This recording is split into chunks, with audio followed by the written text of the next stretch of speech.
Hi friends, മാതൃഭൂമിയിൽ പ്രസിദ്ധീകരിച്ചിട്ടുള്ള ഈ തൊഴിൽ വാർത്തയിലെ നമ്മുടെ 10ാം ക്ലാസ്സിൻ്റെ degree preliminary 10th preliminary സീരീസാണ്.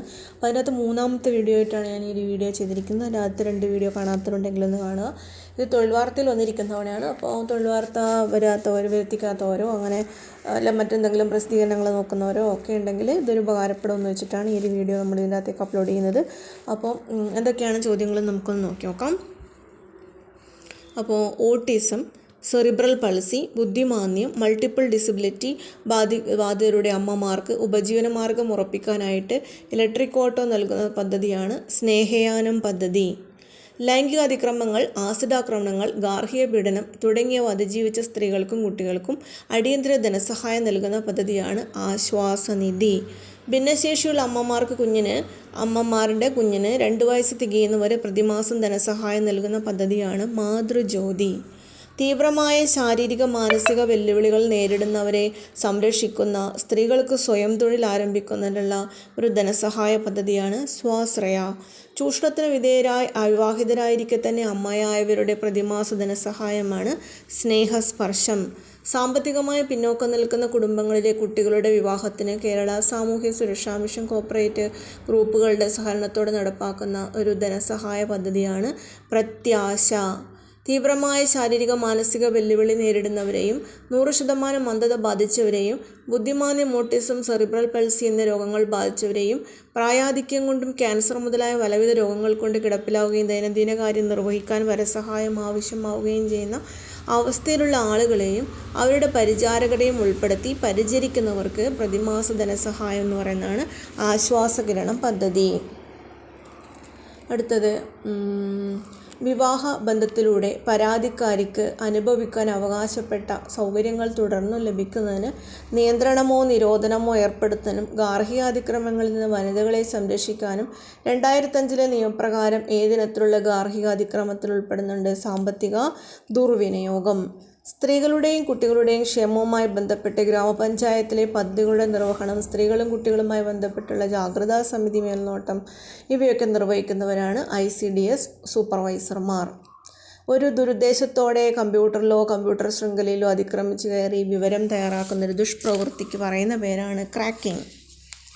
സോഫ്റ്റ്വെയറുകളും operating സിസ്റ്റവും ആഴത്തിൽ പരിശോധിച്ച് ഗുണപരമായ രീതിയിൽ മാറ്റം വരുന്നതിന് പറയുന്നതാണ് ഹാക്കിംഗ്. പാസ്വേഡ് വിവരം, ക്രെഡിറ്റ് കാർഡ് വിവരങ്ങൾ തുടങ്ങിയവ അതീവ സുരക്ഷിതമായി വ്യക്തിഗത വിവരങ്ങൾ വ്യാജമാർഗങ്ങളിലൂടെ വ്യക്തികളെ തെറ്റിദ്ധരിപ്പിച്ച് ചോർത്തുന്നതാണ് ഫിഷിംഗ്. അടുത്തത് ഔദ്യോഗിക വെബ്സൈറ്റ് എന്ന് തെറ്റിദ്ധരിപ്പിച്ച് വ്യാജ വെബ്സൈറ്റുകളും വിലാസങ്ങളും തയ്യാറാക്കുന്ന പ്രവർത്തന മേഖലയാണ് സൈബർ സ്കോട്ടിംഗ്. ഇൻ്റർനെറ്റിലൂടെ അശ്ലീല ചിത്രങ്ങളും മറ്റും പ്രദർശിപ്പിക്കുകയും പ്രചരിപ്പിക്കുകയും ചെയ്യുന്ന പ്രവർത്തനം പോണോഗ്രഫി.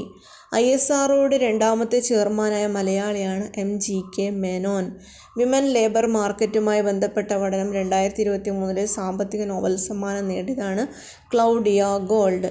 ഭാരതീയ റിസർവ് ബാങ്കിൻ്റെ 25ാമത്തെ ഗവർണർ ശക്തികാന്ത ദാസ്. ഇന്ത്യ ആദ്യമായി ക്രിക്കറ്റ് ലോകകപ്പ് നേടിയ 1983 ടൂർണമെൻറ്റിൽ ഏറ്റവും കൂടുതൽ വിക്കറ്റുകൾ നേടിയ ബൗളറാണ് റോജർ ബിന്നി. ഏകദിന ക്രിക്കറ്റിൽ ഇന്ത്യക്ക് വേണ്ടി ആദ്യമായി സെഞ്ചുറി നേടിയ കളിക്കാരനാണ് കപിൽ ദേവ്. ദൃശ്യപ്രകാശത്തെ ഉപയോഗപ്പെടുത്തി വയർലെസ് സാങ്കേതിക വിദ്യയാണ് ലൈഫൈ. കേബിളുകൾക്ക് പകരമായി ദൃശ്യപ്രകാശം അല്ലെങ്കിൽ അൾട്രാവയലറ്റ് ഇൻഫ്രാറെഡ് കിരണം ഉപയോഗിച്ച് വയർലെസ് സാങ്കേതിക വിദ്യയാണ് ഈ ലൈഫൈ. പൊതുലക്ഷ്യത്തിൽ വെച്ച് പ്രവർത്തിക്കുന്ന ലോകത്തിലെ വിവിധ ഭാഗങ്ങളിൽ വിന്യസിച്ച കമ്പ്യൂട്ടർ വിഭാഗങ്ങളിൽ പെടുന്നവയാണ് ഗ്രിഡ് എന്നാണ് പറയുന്നത്. ഗ്രിഡ് ഉപഭോക്താവിന് ആവശ്യമുള്ള വിവരം, അടിസ്ഥാന സൗകര്യം, സോഫ്റ്റ്വെയറുകൾ എന്നിവ പങ്കുവെക്കുന്ന ലക്ഷ്യമിടുന്നതാണ് ക്ലൗഡ് കമ്പ്യൂട്ടിംഗ്. വിവിധ തരത്തിലെ പ്രോട്ടോക്കോളുകൾ പ്രവർത്തിക്കുന്ന ശൃംഖലകളെ ബന്ധിപ്പിക്കാൻ ഉപയോഗിക്കുന്ന വിനിമയ സംവിധാനം ഗേറ്റ്വേ. ഒരേ വിഭാഗത്തിൽപ്പെട്ടതും ഒരുപോലുള്ള പെരുമാറ്റച്ചട്ടമുള്ളതുമായ 2 ശൃംഖലകളെ ബന്ധിപ്പിക്കുന്നതാണ് റൂട്ടർ. ഒരു കമ്പ്യൂട്ടർ ശൃംഖലയെ പല ഭാഗങ്ങളുമായിട്ട് വേർതിരിക്കാൻ ഉപയോഗിക്കുന്നതാണ് ബ്രിഡ്ജ്. നിരവധി കമ്പ്യൂട്ടറുകളെ പരസ്പരം ബന്ധപ്പെടുത്തി ഒരു ശൃംഖല രൂപവൽക്കരിക്കുന്നതാണ് സ്വിച്ച്. വരുന്ന വിവരങ്ങളുടെ പകർപ്പുകൾ നെറ്റ്വർക്കിലെ എല്ലാ കമ്പ്യൂട്ടറുകൾക്കും കൈമാറുന്നതിലൂടെ നെറ്റ്വർക്കിനെ തിരക്കേറിയതാക്കി മാറ്റുന്ന ഉപകരണമാണ് ഹബ്ബ്. നെറ്റ്വർക്കിലെ എല്ലാ കമ്പ്യൂട്ടറുകളെയും നേരിട്ട് ബന്ധിപ്പിക്കുന്ന ഉപകരണമാണ് ഹബ്ബ്. ഇനി കമ്പ്യൂട്ടറിൻ്റെ മുകളിലത്തെ പാനൽ നെറ്റ്വർക്കുമായി ബന്ധിപ്പിക്കുന്ന ഒരു ഐക്കണാണ് NM applet, network manager applet. Bluetooth സങ്കേതം ആദ്യമായി അവതരിപ്പിച്ചത് 1989 വൈഫൈ സാങ്കേതികവിദ്യ ആദ്യമായി അവതരിപ്പിക്കുന്നത് 98 1998. ഭരണഘടനയുടെ 100-ാം അനുച്ഛേദം വിശദീകരിക്കുന്നത് പാർലമെൻറ്റിൻ്റെ സഭകളിലെ വോട്ടിംഗ്. ഏത് ബില്ലിൻ്റെ നടപടിക്രമമാണ് 109-ാം അനുച്ഛേദത്തിൽ പറയുന്നത്? Money bill. പാർലമെൻറ്റ് സമ്മേളിക്കാത്ത സാഹചര്യങ്ങളിൽ രാഷ്ട്രപതിക്ക് ഓർഡിനൻസ് പുറപ്പെടുവിക്കാൻ അധികാരം കൊടുക്കുന്നതാണ് അനുച്ഛേദം 1, 2, 3 അല്ലെങ്കിൽ 123. ഭരണഘടനയുടെ ഏതനുച്ഛേദപ്രകാരമാണ് രാഷ്ട്രപതിക്ക് നിയമകാര്യങ്ങളിൽ സുപ്രീം കോടതിയുടെ അഭിപ്രായം തേടാവുന്നത്? അനുച്ഛേദം 143. പൊതുമാപ്പ് അനുവദിക്കാൻ രാഷ്ട്രപതിക്ക് അധികാരം നൽകുന്നത്? അനുച്ഛേദം 72. പോക്കറ്റ് വീറ്റോ എന്നറിയപ്പെടുന്ന സവിശേഷമായ അധികാരം ഉള്ളത് ആർക്കാണ്? രാഷ്ട്രപതിക്ക്.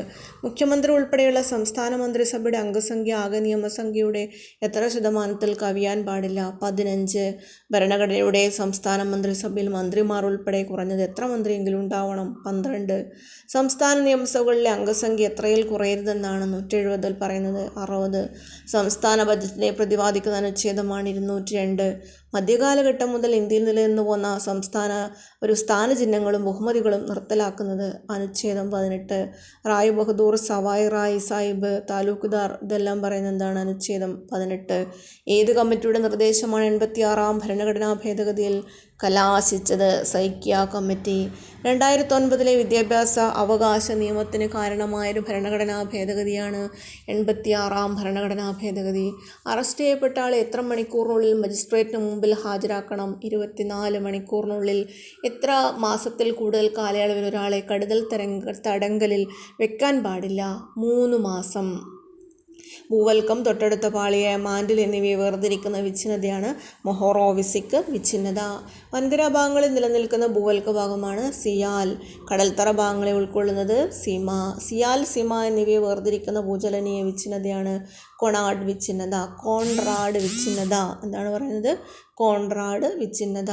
ഭൂവൽക്ക ഭാഗത്തെ സിയാൽ, സിമ എന്നിങ്ങനെ രണ്ടായി തരംതിരിച്ച ശാസ്ത്രജ്ഞനാണ് എഡ്വേർഡ് സൂയസ്. വ്യാപ്തത്തിൻ്റെ അടിസ്ഥാനത്തിൽ ഭൂമിയിൽ ഏറ്റവും വലിയ ഭാഗമായ മണ്ഡലം ഏതാണ്? മാൻഡിൽ.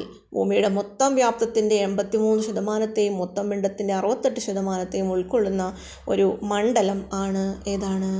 മാൻഡിൽ ആണ്. ഇനി മാൻഡിൽ കാണപ്പെടുന്ന ഇരുമ്പും മഗ്നീഷ്യവും കൂടിയ തോതിലും അലൂമിനിയം, സിലിക്കൺ എന്നിവ കുറഞ്ഞ തോതിലും അടങ്ങിയ ശിലകളാണ് അൾട്രാമാഫിക് ശിലകൾ. അടുത്തത് മാൻഡിൽ, അകക്കാമ്പ് എന്നിവയെ വേർതിരിക്കുന്ന വിച്ഛിന്നതയ്ക്ക് പറയുന്ന പേരാണ് ഗുട്ടൻബർഗ് വിച്ഛിന്നത എന്നാണ്. അപ്പോൾ ഇത്രയും കണ്ടന്റുകളാണ് ഈ വീഡിയോയിൽ ഉൾക്കൊള്ളിച്ചിരിക്കുന്നത്. ആ ചാനൽ ആദ്യമായി കാണുന്നവരുണ്ടെങ്കിൽ ഒന്ന് സബ്സ്ക്രൈബ് ചെയ്ത് സപ്പോർട്ട് ചെയ്യുമെന്ന് പറയുന്നു. ഇത് ലാസ്റ്റത്തെ വീഡിയോ ആണ്. അപ്പോൾ ആദ്യത്തെ 2 വീഡിയോ ഇതിനകത്ത് ചെയ്തിട്ടുണ്ട്. ഇത് 3-ാമതായി വന്നിട്ടുള്ള വീഡിയോ ആണ്. തൊഴിൽ വാർത്ത പ്രസിദ്ധീകരിച്ച ഭാഗങ്ങളാണ് ഇതിൽ കൂടുതലായിട്ടുള്ളത്.